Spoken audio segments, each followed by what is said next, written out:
Groupe 1, agriculture.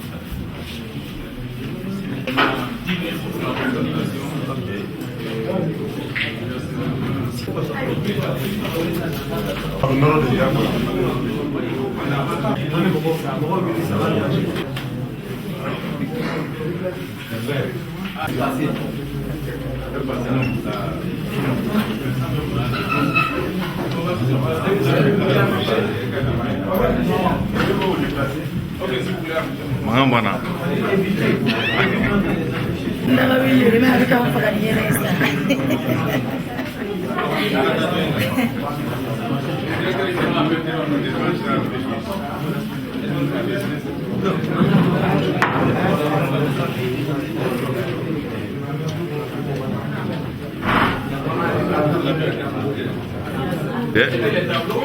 Macam mana je? Ok, si vous pouvez aller, allez, Monsieur le Président, vous avez la parole. Merci, Monsieur le KF. Merci dans la région de Mopti.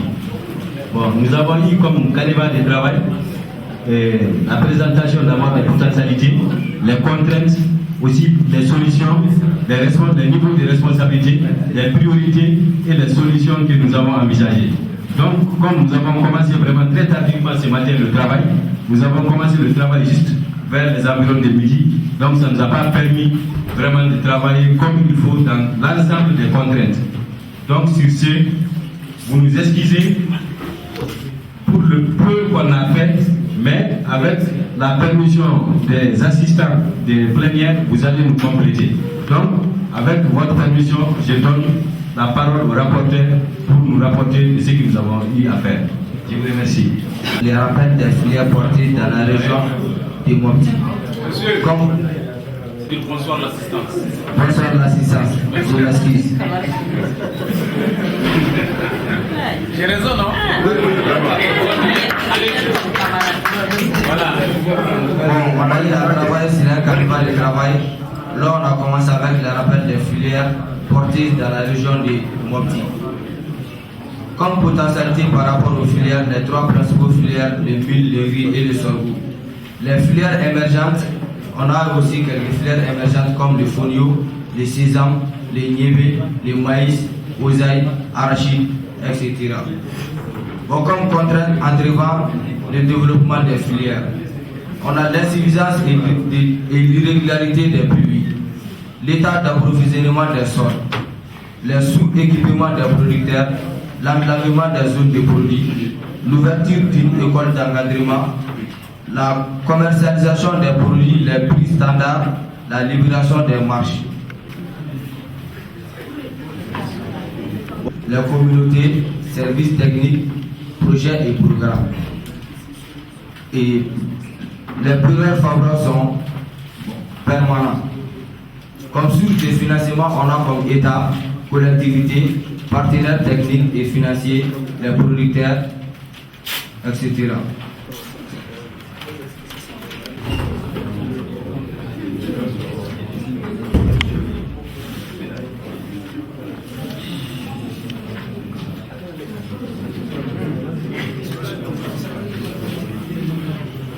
Nous avons l'encadrement technique et le producteur.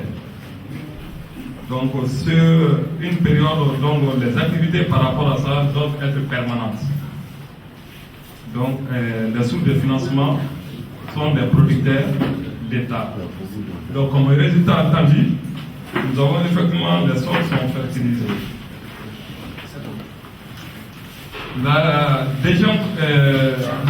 La contrainte portant sur le sous-équipement des producteurs, nous avons comme solution la subvention de l'État et accès au crédit.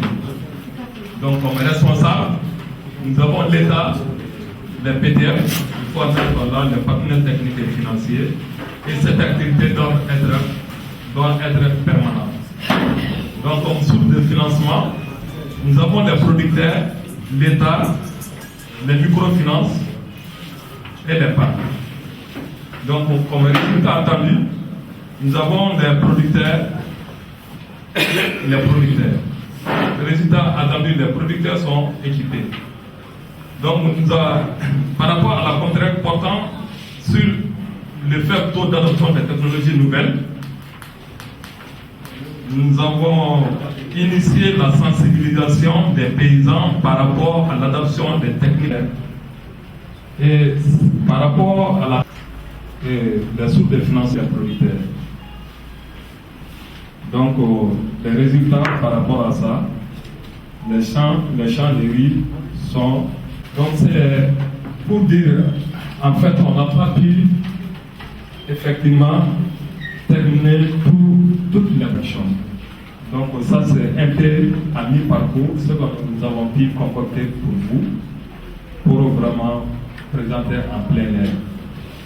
Donc, au-delà de tout ça, il a dit depuis hier que la région de Mopti, c'est une des régions les plus importantes en matière d'élevage, vu son cheptel et ses potentialités.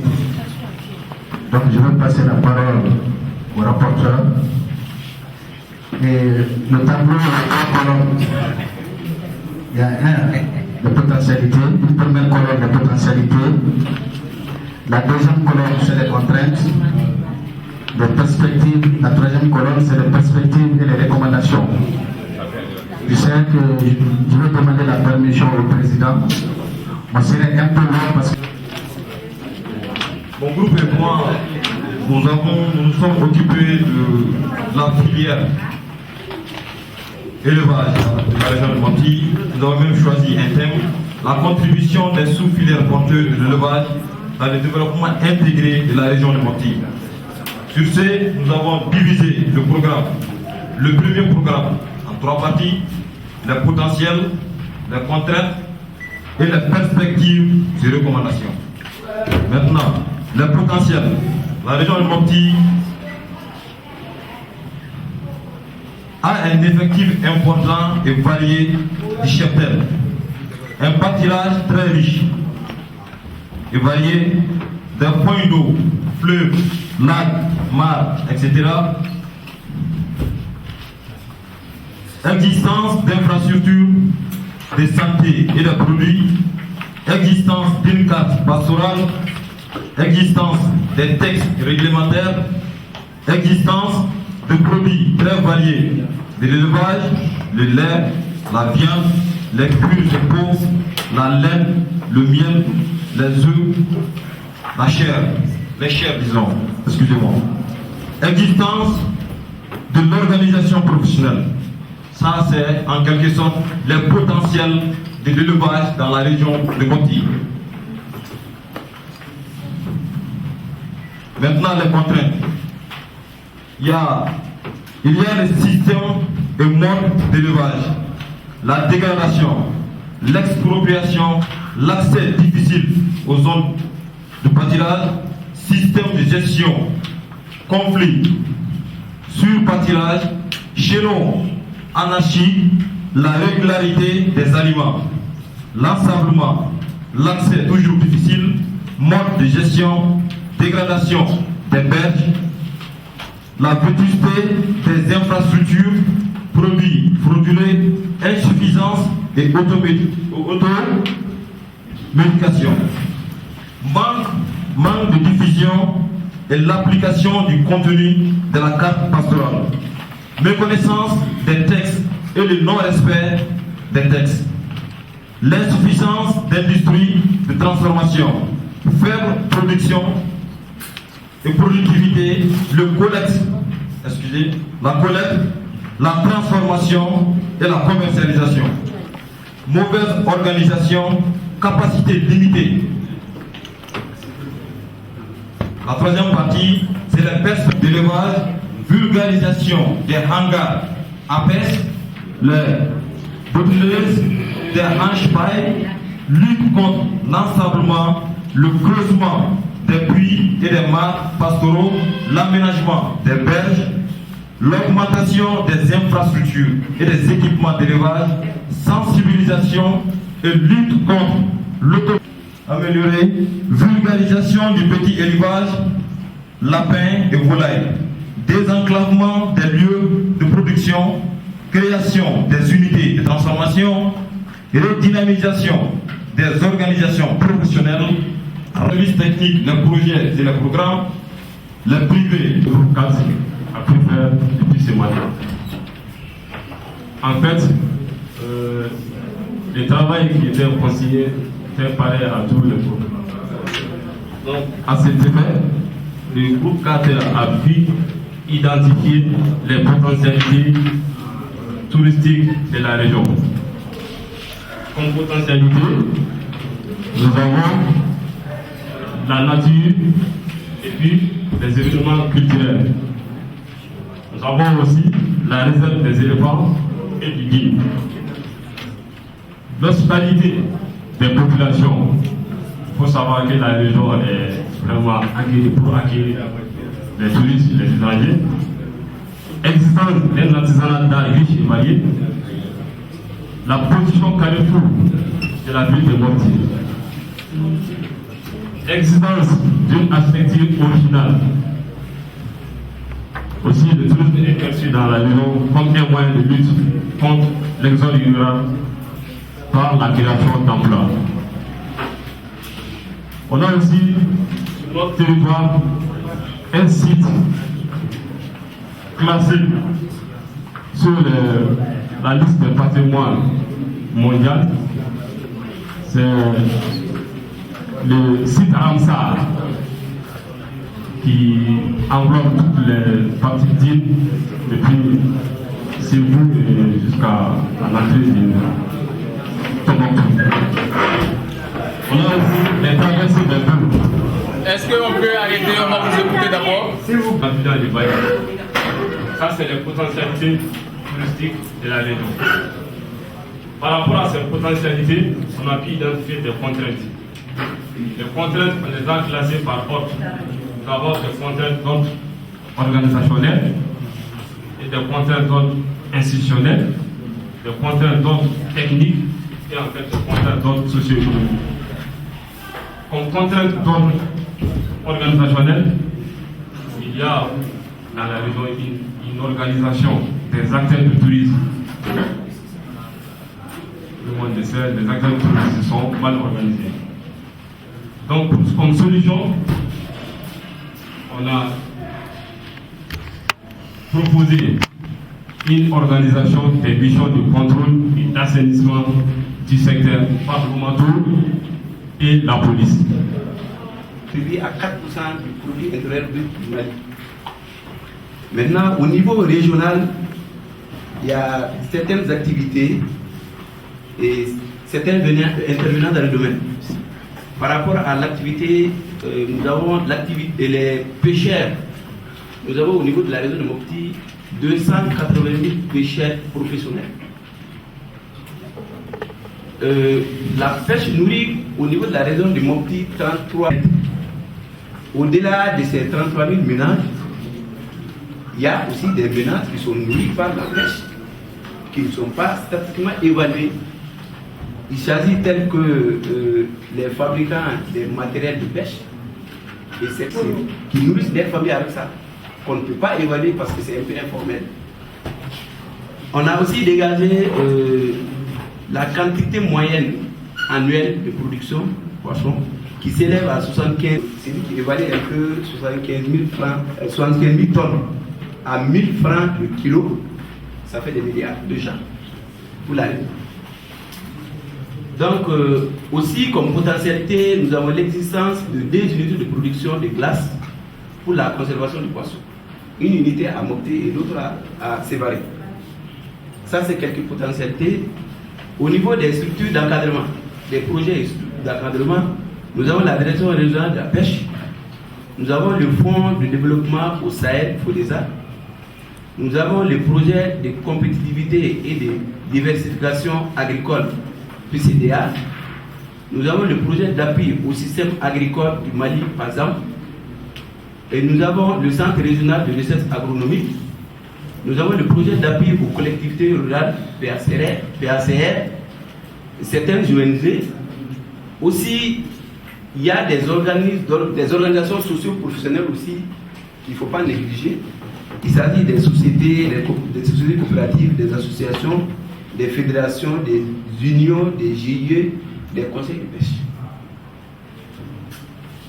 Par rapport aux difficultés, contraintes et des solutions proposées à chaque contrainte, la première contrainte, nous avons parlé de l'insuffisance pluviométrique et de l'insuffisance des crues liées effectivement au changement climatique. Avec le changement climatique, il y a une insuffisance pluviométrique, il y a aussi une mauvaise répartition de la pluie. Il y a des semaines où on peut avoir une très grande quantité, on peut faire 2 semaines sans avoir de la pluie, ou dans une zone où on peut avoir une grande quantité, et dans l'autre côté on n'a pas de pluie. Donc, ça c'est des facteurs liés au changement climatique. Maintenant, comme solution proposée, nous avons dit d'informer, d'éduquer et de communiquer l'ISE pour le changement du comportement. Nous avons aussi évoqué comme activité reboiser, défendre et restaurer les sols, utiliser les engrais autorisés. Ça c'est par rapport à la première difficulté, aux 2 premières difficultés. Maintenant, la deuxième difficulté, on a parlé de l'utilisation des engrais prohibés. Comme le directeur l'avait bien souligné hier, il y a des filets qui ne sont pas appropriés, les pêcheurs l'utilisent pour ramasser tout. Donc, comme solution à ces problèmes, nous avons parlé de l'utilisation des engrais autorisés. Parce que c'est des filets qui ne sont pas autorisés en réalité. Donc, avec l'IEC, il faut sensibiliser les gens toujours pour qu'ils changent de comportement, voir les côtés négatifs de l'utilisation de ces filets. Nous avons aussi également évoqué l'ensablement du fleuve et ses affluents liés à certaines activités, bien sûr à des comportements anthropiques.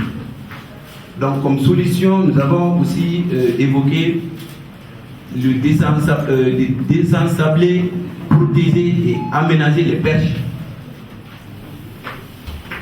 Voilà, c'est un peu le but. Ok, Mopti le 12 mai 2010, le groupe de pêche. Merci de votre aimable attention.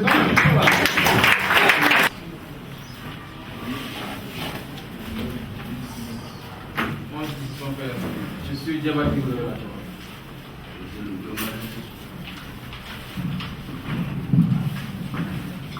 Merci, Monsieur le Président. Là, je m'en vais le travail des gens pu faire. Dans le facto, j'ai des amendements à apporter, des questions. À commencer par l'élevage. Capacité intellectuelle et matérielle. Je veux que cela soit le construire. L'élevage toujours. Dans vos solutions par rapport aux activités de votre sol, l'élevage, aménagement des pêches. Le bateau. Vous avez parlé que nous allons sortir ici.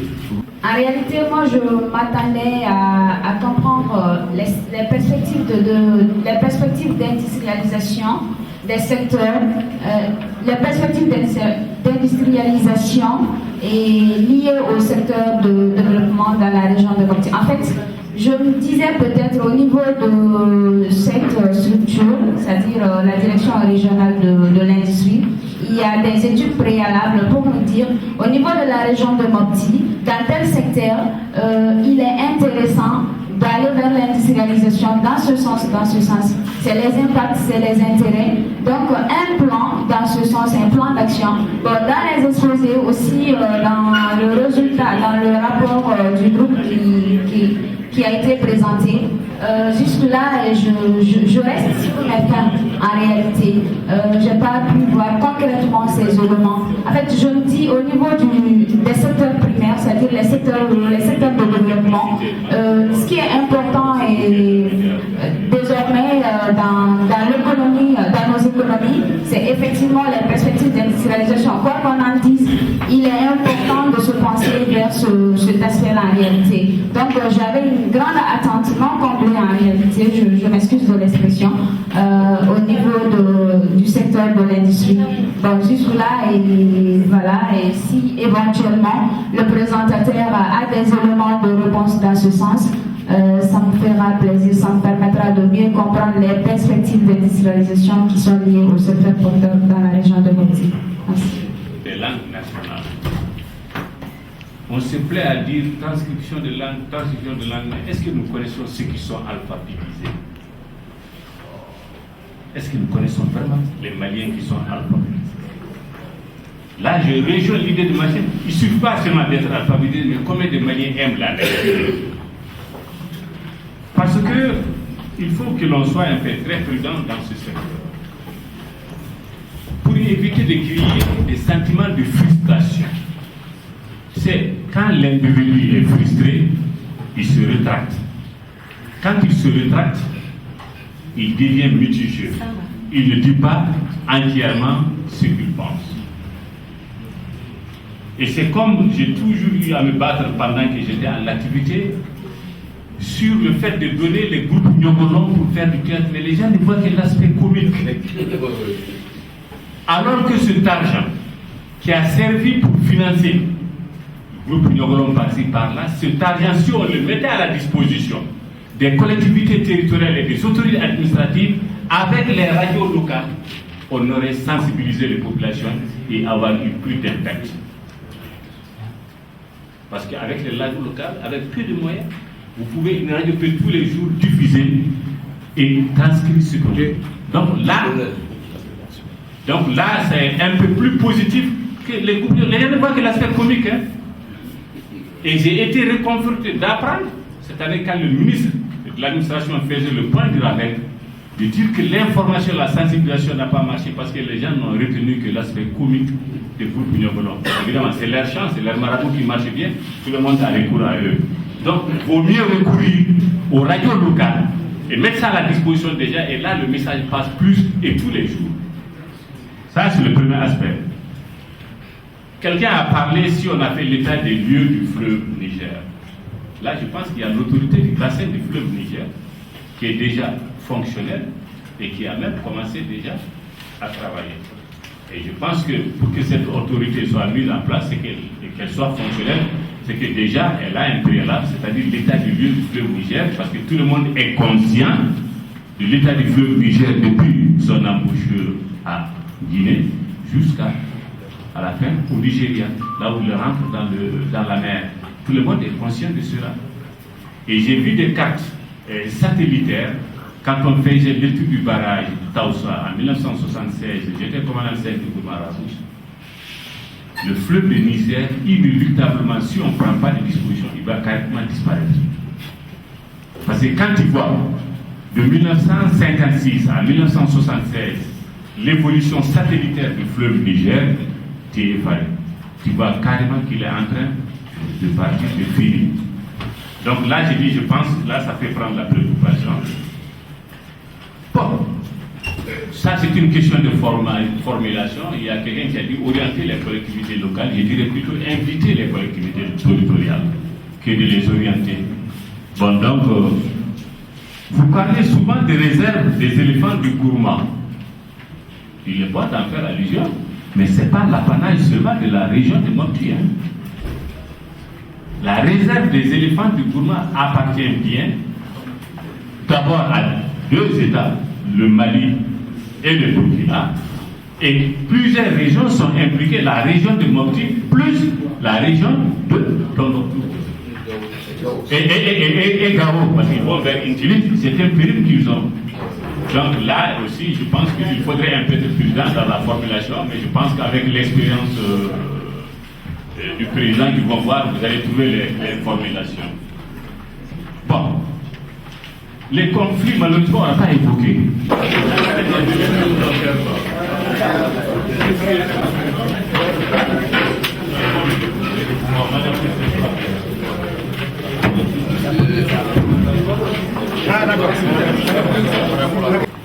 Et les usagers de l'administration publique que nous sommes. C'est dans ce cadre-là que nous avons choisi votre forum, profiter de votre forum pour vous entretenir de cette loi qui existe depuis 1998 et dont son décret d'application date de 2002. Vous voyez que la société civile c'est devenu la conscience nécessaire de solliciter avec Kauran un espoir continuer au modèle de Sévaré. Sans plus tarder, je vais passer la parole à Delari, mais pas seulement les communicateurs engagés et à la jeunesse. Parce que l'administration et les usagers de l'administration publique, des services publics, et vous savez qu'aujourd'hui, la pratique, lorsque nous choisissons de venir animer un tel terme de terre, parce qu'il s'agit de Kauran. Donc, sans abuser de votre temps, permettez-moi que nous de vous présenter les délégations des sociétés civiles qui sont au moins qui sont avec vous. On commence par la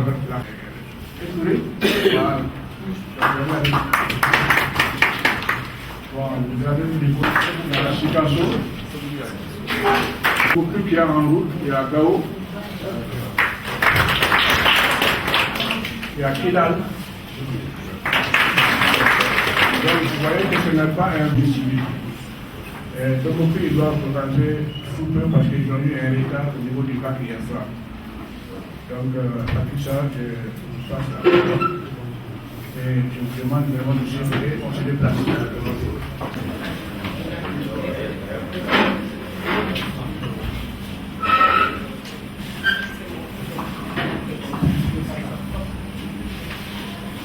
Je suis très content aujourd'hui d'être avec vous. Parce que, comme l'a dit tout de suite le doyen Péquité, en fait, il s'agit d'une grande révolution qu'on veut mettre en œuvre avec l'accompagnement de la société civile.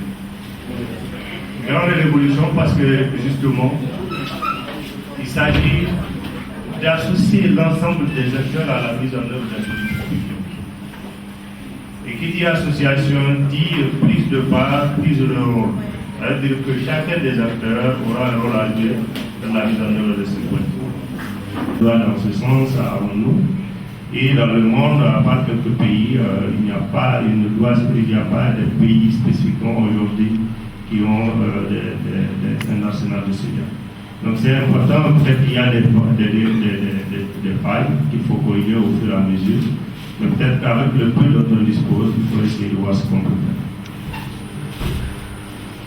Alors, donc, cette stratégie, cette loi, c'est la loi 98/02 du 19 janvier 1998. Et cette loi est assortie le décret 03/580 du 30 décembre 2000. Donc, ces textes-là, en fait, ont été pris en charge dans un vaste programme qui vise à améliorer le fonctionnement des services publics. Et ce vaste programme, c'est ce que nous avons appelé le programme de développement institutionnel. Ce programme de développement institutionnel est axé sur 6 composantes en réalité.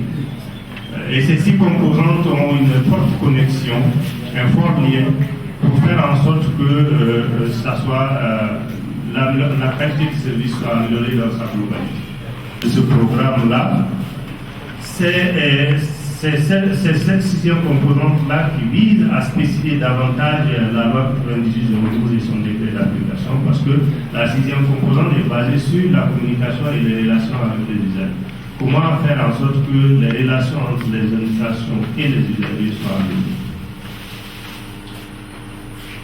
Alors, la loi maintenant, en termes de structure, la loi comprend 9 chapitres, se partage entre 4 articles. Et les différentes rubriques traitées se rapportent à l'accès des usagers, à la motivation des actes administratifs, à l'accès aux documents administratifs, à la publication et à la notification des actes administratifs, à l'accueil et à l'information des usagers, au délai de réponse, le délai dans lequel on doit répondre aux usagers. Quand un usager fait une demande, dans quel délai il faut lui répondre. Et au-delà de ce délai, qu'est-ce que l'usager a fait, quelles sont les prérogatives dont dispose l'usager pour se mettre dans ces droits, pour qu'il jouisse de ce privilège. Et enfin, les voies de recours qui sont traitées, c'est-à-dire les différentes possibilités offertes à l'usager en cas de manquement de l'administration, lorsque l'administration ne répond pas dans les délais, ou lorsque l'administration prend une décision qui lui fait bien, ou bien lorsque l'administration lui répond négativement. Concernant le décret, c'est 8 chapitres. Là aussi, c'est le détail un peu de ce que l'on a vu dans la loi. C'est à peu près la même architecture. Et le décret entre en détail dans les principes qui sont fixés par la loi pour les expliciter davantage. Mais on ne fera pas du juridisme, on va essayer vraiment d'aller à l'essentiel pour voir effectivement quels sont le contenu, quel est vraiment le contenu de cette loi et de son décret d'application, quelles sont les thématiques sous-traitées, quelles sont les préoccupations qui sont prises en compte. Et donc là, je voulais vous entretenir de la clarification d'abord des concepts, c'est-à-dire que dans cette loi et dans ce décret, il y a une clarification du concept d'administration, parce qu'il faut savoir qu'est-ce que l'administration, quand on dit relation entre administration et usager, il faut savoir ce que c'est que l'administration. Ensuite, il faut savoir ce que c'est qu'un usager, et quand on parle de service public, qu'est-ce que c'est un service public. Donc, la loi et le décret explicitent vraiment ces notions-là. Ensuite, la loi traite des autres aspects qui sont évoqués. Maintenant, sur le conseil, sur la clarification même, bon, de façon générale, quand on dit service public, on comprend que c'est un service de l'État qui fonctionne avec les moyens de l'État et qui exerce une prestation de service public.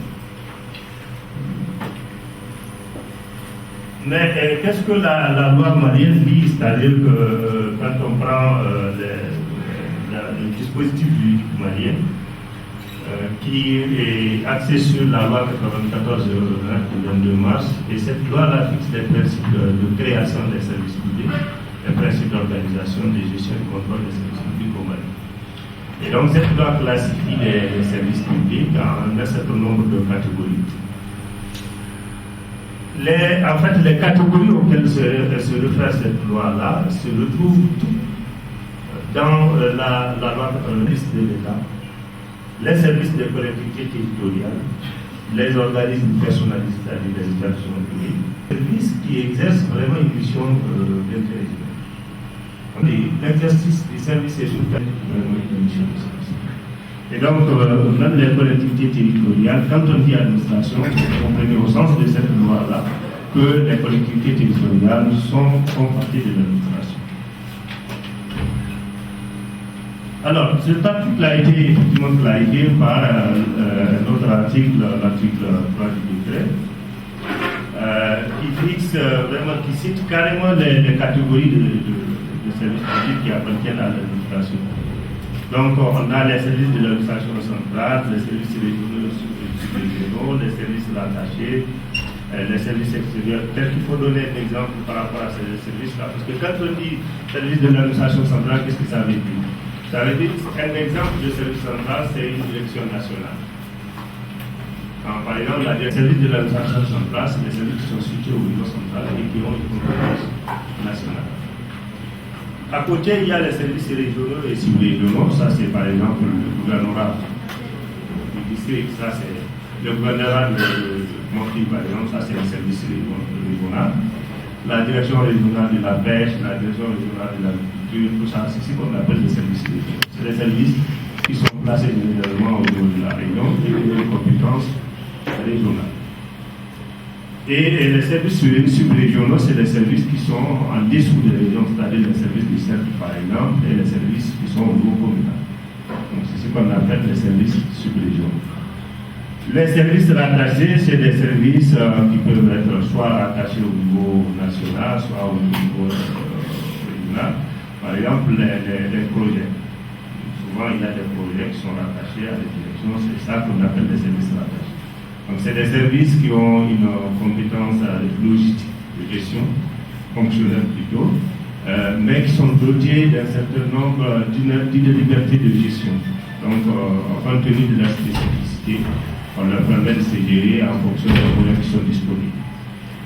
Les services extérieurs, ça c'est des services qui sont placés en dehors du territoire national, mais qui représentent l'État malien. Par exemple, les ambassadeurs, les ambassades, les consulats, les entrepôts, c'est ce qu'on appelle les services extérieurs.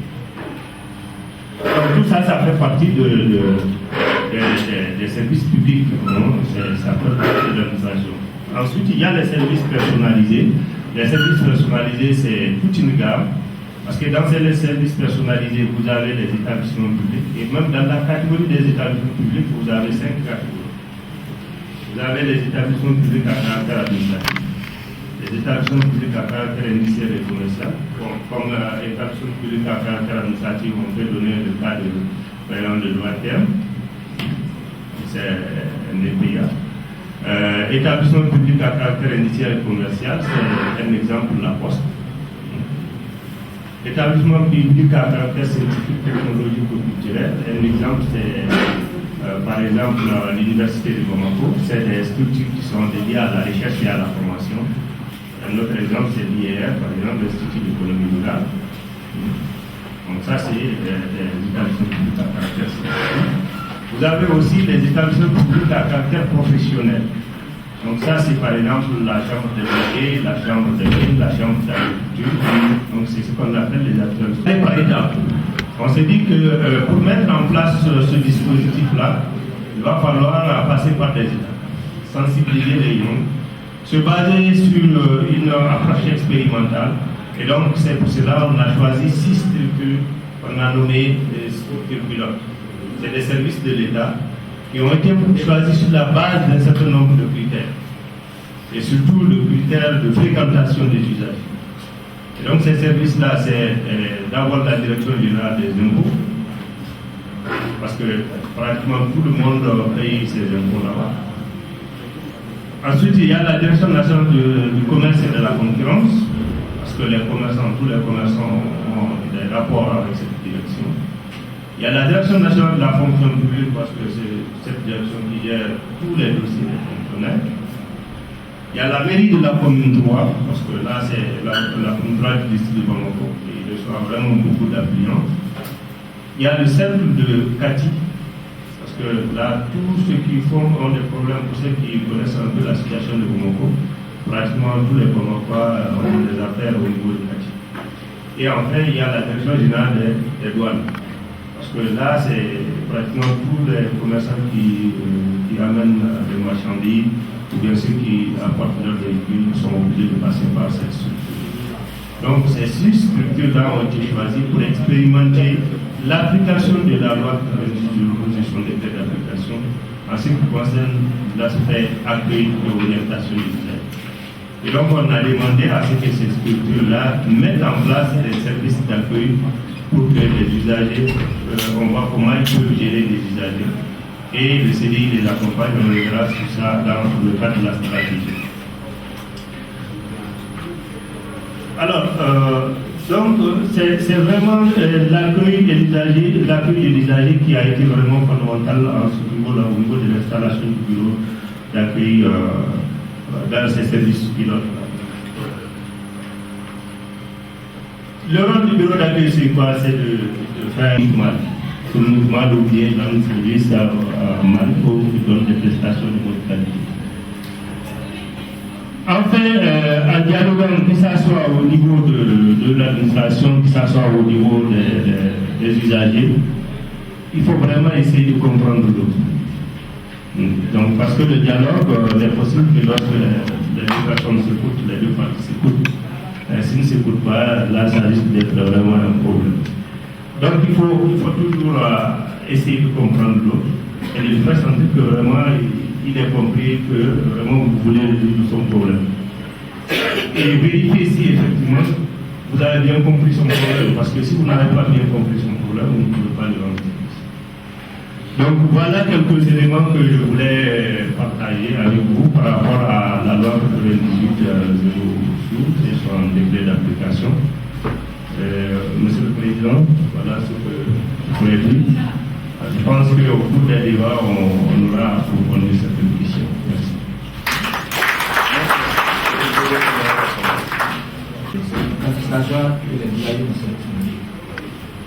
La DDG, vous avez que cette loi a été prise dans le cadre de la démocratisation de la vie publique pour assainir, pour assouplir mieux les relations entre l'État et les.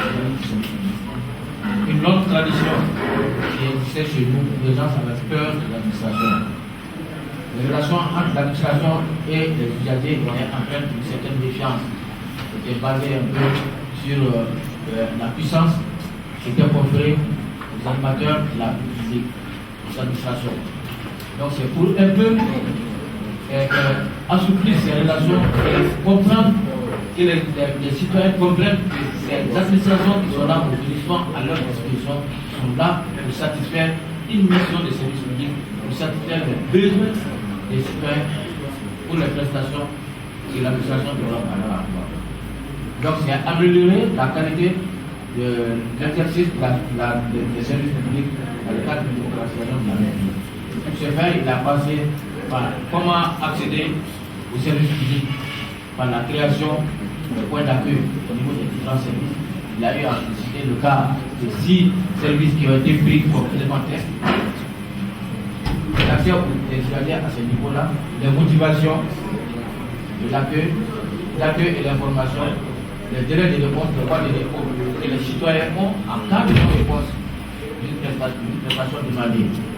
Et les principes existants de la loi, le service public, ses activités d'intérêt général, la notion de service public, la développer, et les différentes catégories de services publics pour vous permettre d'avoir une idée de tout ce que comprend l'administration publique.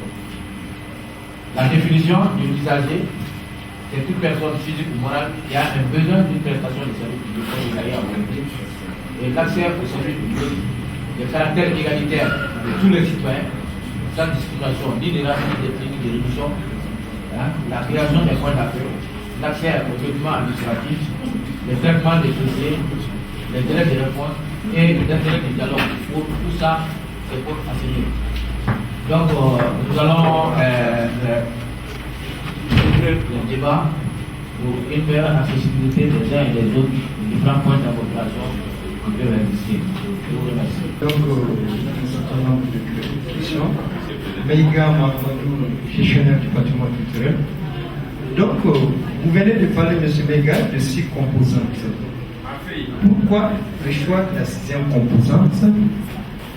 Parce qu'au moins, on a eu la chance d'avoir des informations sur la 6e composante. Et quand est-ce que nous autres, on aura la chance d'avoir des informations sur les 5 autres composantes? Ça, c'est ma première question. La deuxième question, vous avez parlé de la gestion de l'informatique. Mais compte tenu du fait que tantôt, le problème, même s'il y a l'informatique, dans certains cas, il y a un problème d'électricité. Tout le monde n'a pas accès à l'informatique. Qu'en est-il pour les zones où il n'y a pas d'informatique? Si toutefois il peut mettre les 6 structures dans la présentation qu'il vient de présenter. Il a cité verbalement, mais les 6 structures ne sont pas mises dans la présentation. Ma deuxième question, c'est par rapport au... Est-ce que l'État aussi a prévu des sanctions par rapport à la non-application de la loi? Et ma troisième... En ce qui le concerne. Parce qu'il y a des choses que nous, on ne peut pas faire en tant qu'administration. Il y a des choses que la société civile peut faire que nous, on ne peut pas faire. Par exemple, le problème qui a été évoqué par notre camarade. Si quelqu'un refuse un service, entre nous services, c'est un peu difficile qu'on aille dire à un autre service ne faites pas ça, surtout qu'il y a une hiérarchie administrative.